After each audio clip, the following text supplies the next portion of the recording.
Welcome everybody and thank you for joining me. So today we will once again be talking about Xbox Game Pass as they are slated to have a pretty good month. As most people know by this point, Xbox Game Pass is a service that Xbox is banking on quite hard, and for the most part their investment has paid off. I'm not sure how profitable they are, but with 24 million subscribers currently, it is hard to deny the impact of the service. There is plenty of subscription-based competitions out there, but when it comes to value, none of them can even begin to hold a handle with Xbox Game Pass. And Xbox had a very great showing at E3, but the highlight of the show by far was the fact that all of the games showcased would be released day and date on the Xbox Game Pass service as well. Now most people cannot afford a $70 price tag, so to have a service where you can access a big library of games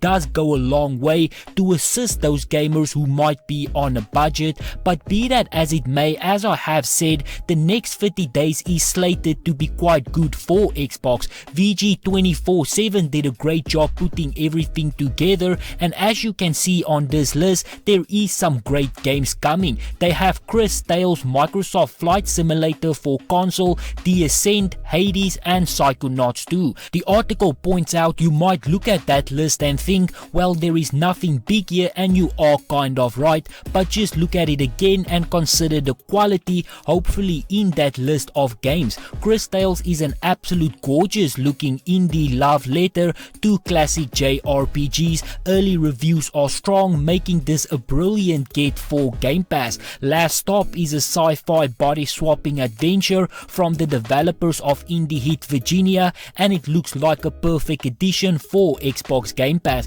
Microsoft Flight Simulator dazzled on PC last year and finally arrives on the Xbox Series consoles on the 27th of July. Many people would have dismissed this had it been locked behind a $60 purchase, but on Game Pass it will find a huge new audience, and I think Xbox really has been doing a good job with their lineup, and it will only get better as time goes on. If you look at all of the games that was announced over the last two showcases, along with what I would argue is going to be one of the biggest launches this year, Halo Infinite, that is slated for November I believe, it is hard to look at all of that and not at least be a little bit impressed. Xbox is coming out of a long game drought, and it is amazing to see everything come together. Now granted, it will still be quite some time before we see some of those big AAA games like Starfield, which does look great, but I am a little bit nervous about. Bethesda is responsible for some great games, but they also have a few misses.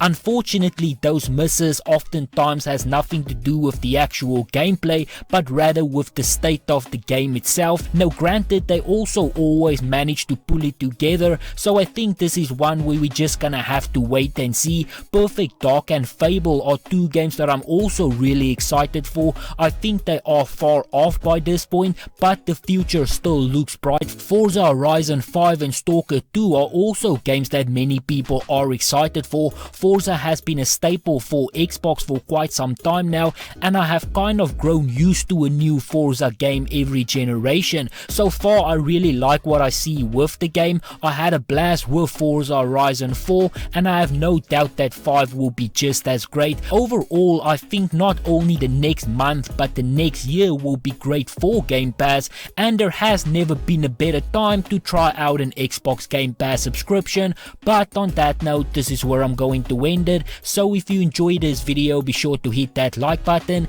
If you would like to see more videos like this, please consider subscribing, and as always, please remember to stay safe, wash your hands, don't touch your face, and I hope to see you again soon.